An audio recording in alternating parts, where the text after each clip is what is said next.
Hello friends, நான் தான் உங்க சிம்மா பேசுறேன். அதான் இந்த வீடியோல எத பத்தி பார்க்க போறோம் அப்படின்னா, வரக்கூடிய ராகு கேது பெயர்ச்சி. இந்த ராகு கேது பெயர்ச்சி விருச்சிகத்துக்கு என்ன மாரியான பலன்கள் குடுக்கப் போகுது அப்படின்றது தான் இந்த வீடியோல டீட்டெயில்டா பார்க்க போறோம். அதாவது இந்த மே மாசம் வந்து பார்த்தீங்கன்னா, விருச்சிகத்துக்கு 4ஆம் இடத்துல ராகுவும், 10ஆம் இடத்துல கேதுவும் வருது. ஸோ அடுத்த 1½ வருஷம் அங்க தான் இருக்கும். விருச்சிகத்த பொறுத்தவரைக்கும் இது வந்து கர்ம கேது, அர்த்தாஷ்டம ராகு. என்னங்க பண்ணோம்? 4ஆம் இடத்துல ராகு வருது.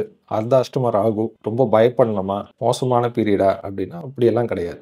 ரொம்ப நல்ல காலகட்டம். காரணம் என்ன அப்படின்னா, போகக்காரகன் ராகு. போகக்காரகன் 4ஆம் இடம் சுகஸ்தானத்துல வர்றது நல்லதுதான். என்ன பண்ணோம் அப்படின்னா, உங்களுடைய சுகத்தை ஏத்தும். உங்க நிறைய வந்து ப்ராப்பர்ட்டிஸ் வாங்குறது, வீடு, வண்டி வாகனங்கள், சொத்து சேர்க்க இந்த மாதிரியான விஷயங்கள்லாம் நிறைய நடக்கும். அடுத்த 1½ வருஷம் பார்த்தீங்கன்னா, நிறைய ப்ராப்பர்ட்டி ரெஜிஸ்டர் பண்றது அதெல்லாம் பார்த்தீங்கன்னா, விருச்சிக ராசி அல்லது விருச்சிக லக்னத்தை சேர்ந்தவங்க தான் அது நிறைய ப்ராப்பர்ட்டிஸே வாங்குவாங்க. ஏன்னா ராகு எங்க இருந்தாலும் அந்த வீட்டோட பலனை வந்து பெருக்கும், அதிகரிக்கும். ஸோ 4ஆம் இடம்னு சொல்றது சுகஸ்தானம். சுகஸ்தானத்துல அடுத்த 1½ வருஷம் இருக்கிறதுனால உங்களுடைய சுகத்தை ஏற்றும். ஸோ ஏதோ ஒரு விதத்துல ப்ராப்பர்ட்டிஸு, சொத்து அதெல்லாம் வாங்கறதுக்கு அதிகப்படியான வாய்ப்புகள் உண்டு. அது மட்டும் இல்லாம பூர்வீக சொத்து, குறிப்பா அப்பா வழி மூலியமா வர வேண்டிய விஷயங்கள், அப்பா வழி பாட்டனார் மூலியமா வர வேண்டிய ஏதாவது சொத்து இருக்கு, தாத்தா மூலியமா ஏதாவது சொத்து வர வேண்டியது இருக்கு அப்படின்னா அந்த மாதிரியான விஷயங்கள்லாம் சீக்கிரம் அமையும். காரணம் என்ன அப்படின்னா, ராகு வந்து அப்பா வழி மூதாதையர்களை குறிக்கக்கூடிய கிரகம். ஸோ அதனால அப்பா சைட்ல இருந்து ஏதாவது ப்ராப்பர்ட்டி வரணும் அப்படின்னா அது கூட எதிர்பார்க்கலாம். ஸோ இந்த மாதிரியான விஷயங்கள்லாம் 4ஆம் இடத்துல இருக்கக்கூடிய ராகு நடக்கும். அது மட்டும் இல்லாம 4ஆம் இடம் நம்மளுடைய வாழக்கூடிய இடம். ஸோ அதனால நம்மளுடைய வாழக்கூடிய இடத்த விட்டுட்டு புது இடம், அயல்நாடு, வெளிநாடு போறதுக்கு, அதர் ஸ்டேட் போறது அதுக்கெல்லாம் வாய்ப்புகள் உண்டு.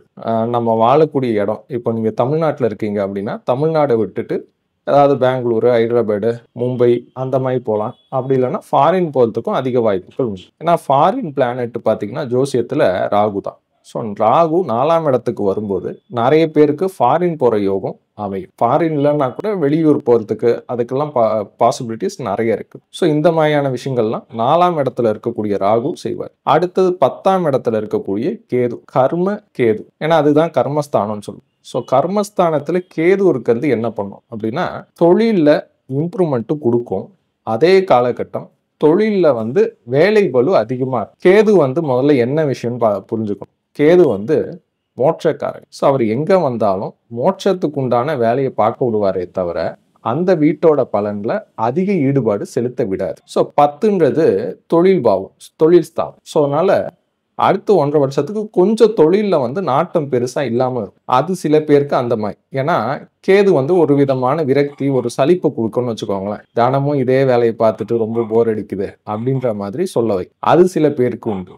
சில பேருக்கு என்ன விஷயம்னா, வேலையை பிடிச்சி செஞ்சா கூட வேலை டைட்டா இருக்கும், சக்கையா புழிஞ்சு வேலை வாங்குற மாதிரி இருக்கும். முன்னாடி வந்து 8 மணி நேரம் வேலை பார்க்கக்கூடியவங்க இப்போ வரக்கூடிய காலகட்டம் அடுத்து ஒரு 10 மணி நேரம், 12 மணி நேரம் வேலை பார்க்குற மாதிரி சுச்சுவேஷன் அமையறதுக்கு அதிக வாய்ப்புகள் உண்டு. ஸோ அந்த மாதிரி வேலை வந்து ரொம்ப டைட்டாக சில பேருக்கு ஆகும். ஸோ அந்த மாதிரி 10ல் இருக்கக்கூடிய கேது தொழிலில் வந்து சில பேருக்கு டைட்டான சுச்சுவேஷனையும் கொடுக்கும். சில பேருக்கு தொழிலை விட்டு அந்த மனசும் விலகி இருக்கும். ஒருத்தர் பிஸ்னஸ் பண்ணுறாரு அப்படின்னா பிஸ்னஸில் முன்னாடி இருந்த லெவலுக்கு இப்போ கான்சென்ட்ரேட் பண்ண முடியும். ஸோ அந்த லெவலுக்கு அவருக்கு வந்து அந்த விருப்பம் இல்லாம ஏதோ கடமைக்குன்னு ஏதோ தொழில் பண்ணணும் அப்படின்ற மாதிரி பண்ணவர். ஏன்னா கேது வந்து மோட்சக்காரங்க. ஸோ அதனால அவர் தொழில அதிக ஈடுபாடு செலுத்த விடாம ஏதாவது கோயில் குளம் சுத்தணும் அப்படின்ற எண்ணத்தை தான் கொஞ்சம் அதிகம் கொடுக்கும். ஸோ அடுத்து 1½ வருஷம் விருச்சிகத்தை பொறுத்த வரைக்கும் இந்த மாதிரியான பலாபலன்கள் தான் அதிகம் நடக்கும்.